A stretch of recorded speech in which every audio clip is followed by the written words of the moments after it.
जय हिंद दोस्तों, इस वीडियो में आपका कक्षा 7 के गणित विषय का अभ्यास 6F हल करना सीखेंगे। कल वाले वीडियो में हमने 4 तक के प्रश्नों को आपको हल करना सिखाया था। आज के इस वीडियो में हम 5 से लेकर के 8 तक के प्रश्नों को हल करना आपको सिखाएंगे। ये भाग 2 है। तो इसमें जो 5वां प्रश्न है वो क्या है? संजय साइकिल द्वारा 10 किलोमीटर प्रति घंटा की चाल से कार्यालय 6 मिनट विलंब से पहुंचा। यदि वह अपनी चाल 2 किलोमीटर प्रति घंटा बढ़ा देता तो वह 6 मिनट पहले पहुंच जाता है। उसके घर से कार्यालय की दूरी ज्ञात कीजिए। तो चलिए हम यहाँ पे चित्र बना ले। ये मान लेते हैं घर है और यह है कार्यालय, ऑफिस। तो घर से कार्यालय के बीच की दूरी यही हमको निकालना है। तो चलिए हम मान लेते हैं कि घर से कार्यालय के बीच की दूरी x किलोमीटर है। x किलोमीटर है। प्रश्न में क्या कह रहा है इसको ध्यान दीजिए। जब संजय 10 किलोमीटर प्रति घंटा की रफ्तार से घर से ऑफिस जाता है तो वो जो समय है उससे 6 मिनट देर में पहुंचता है, उसको 6 मिनट विलंब हो जाता है। लेकिन जब वह रफ्तार को 2 किलोमीटर प्रति घंटा और बढ़ा देता है, यानी 12 किलोमीटर प्रति घंटा की रफ्तार से घर से कार्यालय जाता है, तो संजय वहां जो समय है उससे 6 मिनट पहले पहुंच जाता है। तो जब 10 किलोमीटर प्रति घंटे की रफ्तार से जाता है तो 6 मिनट लेट में पहुंचता है, और जब 12 किलोमीटर प्रति घंटे की रफ्तार से जाता है तो वो 6 मिनट पहले पहुंच जाता है। अब कह रहा है घर से कार्यालय के बीच की दूरी ज्ञात कीजिए। तो हमने मान लिया है कि घर से कार्यालय के बीच की दूरी x किलोमीटर है। चलिए यहाँ पे लिख देते हैं, माना घर से कार्यालय के बीच की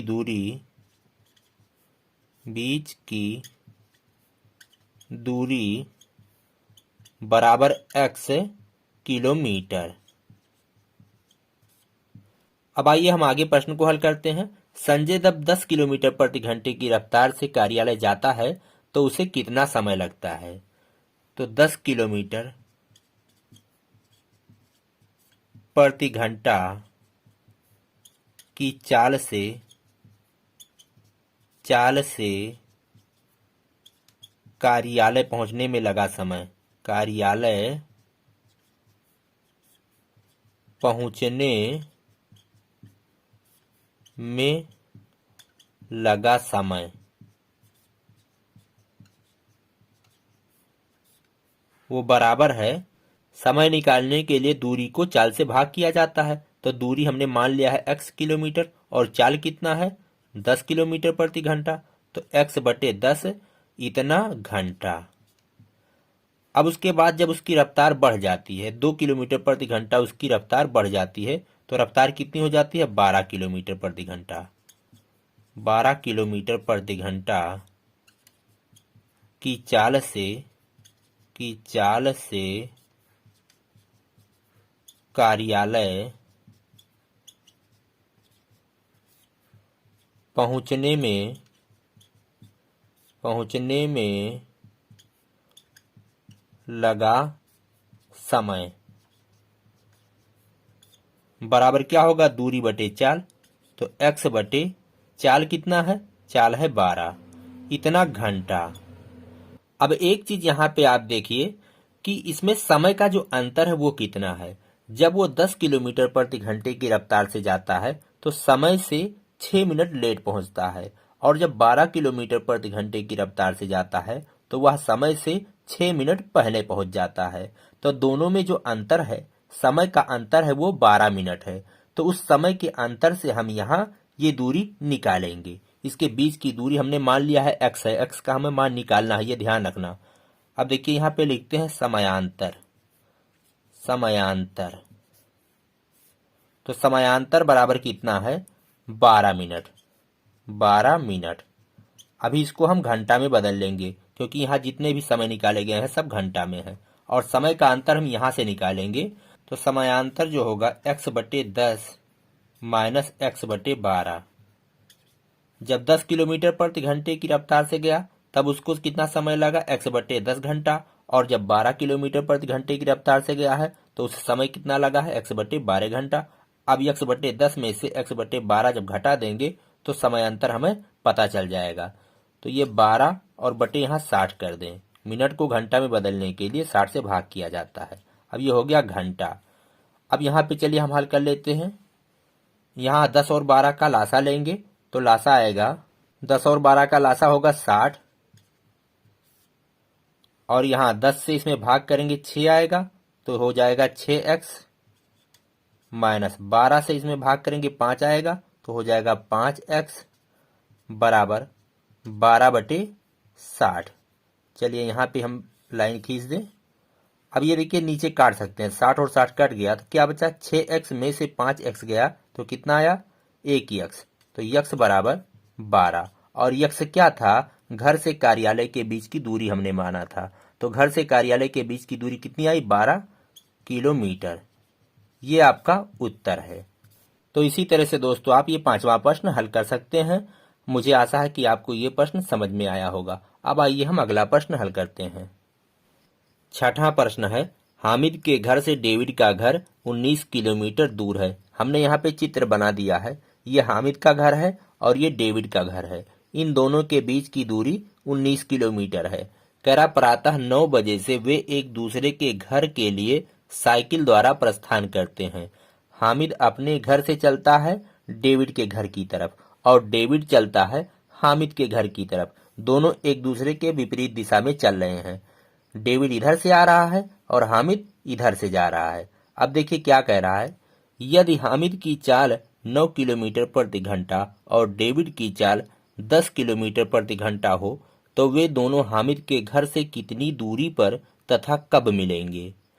तो चलिए मान लेते हैं ये जो हामिद यहाँ से जा रहा है वो यहाँ पे जाकर के इस बिंदु पर जाकर के डेविड से मिलेगा। डेविड इधर से आएगा, हामिद इधर से जाएगा।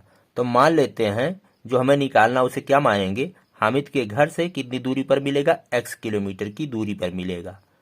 तो ये दूरी x मान लेते हैं। यहाँ तक की दूरी कितनी है, x।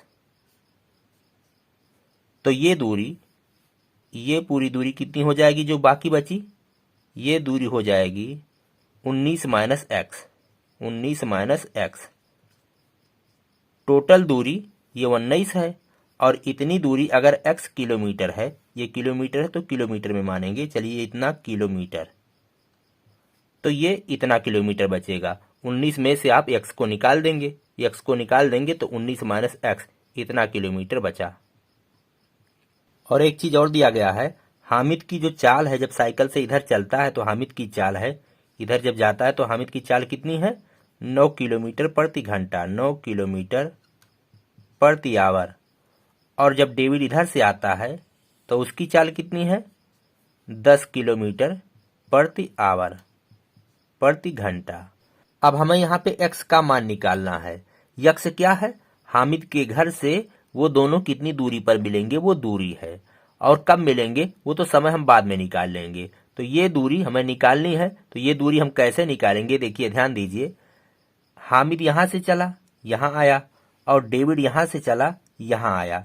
लेकिन इसके यहाँ तक आने में लगा समय और इसके यहाँ तक आने में लगा समय, दोनों का समय बराबर है। यहाँ से साइकिल उठाया और यहाँ तक आया, तो जितना समय लगा उतना समय डेविड को भी यहाँ से यहाँ तक आने में समय लगा होगा। तो चलिए हम यहाँ निकालते हैं, x किलोमीटर दूरी तय करने में हामिद को लगा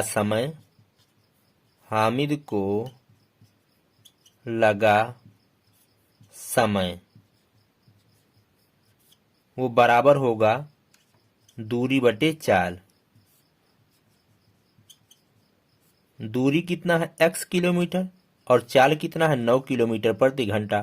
तो इतना घंटा लगेगा, समय जो निकल करके आए इतना घंटा।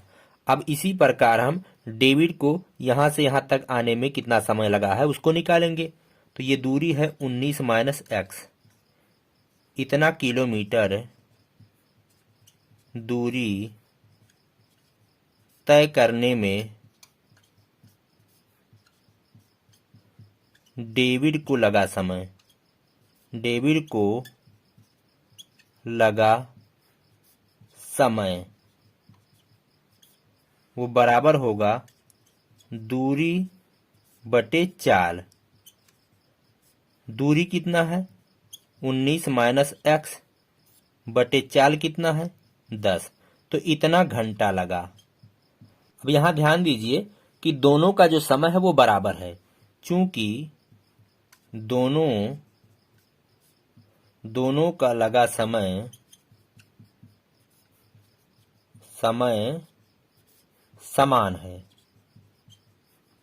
समान है, इसलिए हम इतना बराबर इतना लिख सकते हैं। x बटे 9 बराबर 19 माइनस एक्स बटे 10। अब इसको हल करेंगे तो कैंची गुणा कर लेते हैं, तो 10 का गुणा इसमें होगा तो 10x हो जाएगा। 10x बराबर 19 का गुणा 9 में होगा, फिर एक बार x में होगा, ऐसे गुणा होगा। 9 का गुणा 19 माइनस x में होगा तो 19 नवैया 171, और 9 का गुणा माइनस x में होगा तो माइनस 9x आ जाएगा। अब इसको हम इधर ले आते हैं तो 10x प्लस 9x हो जाएगा और बराबर 171। 10 और 9 19x। चलिए हम यहाँ पे हल करते हैं तो 19x बराबर 171, तो x बराबर 171 बटे 19।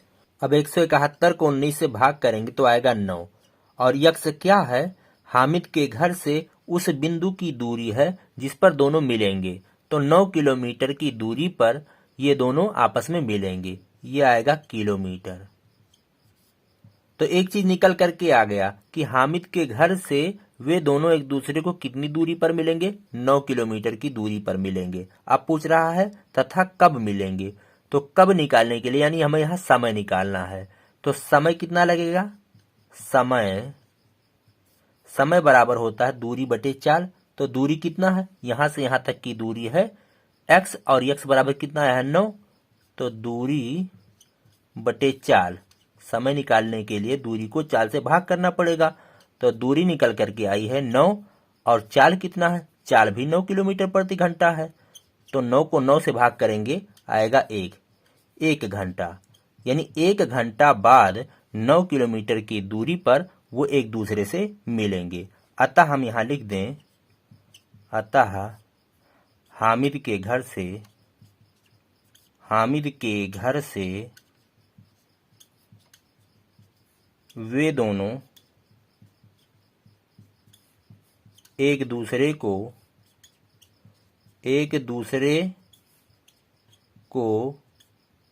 9 किलोमीटर की दूरी पर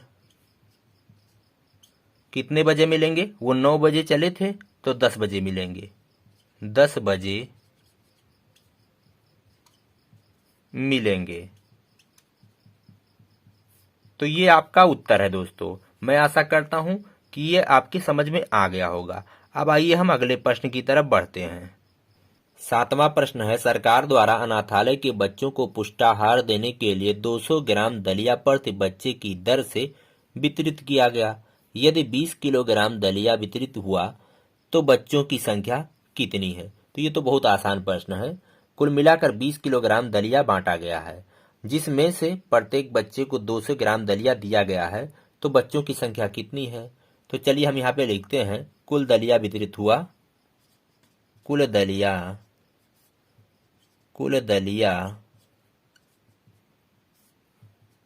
वितरित हुआ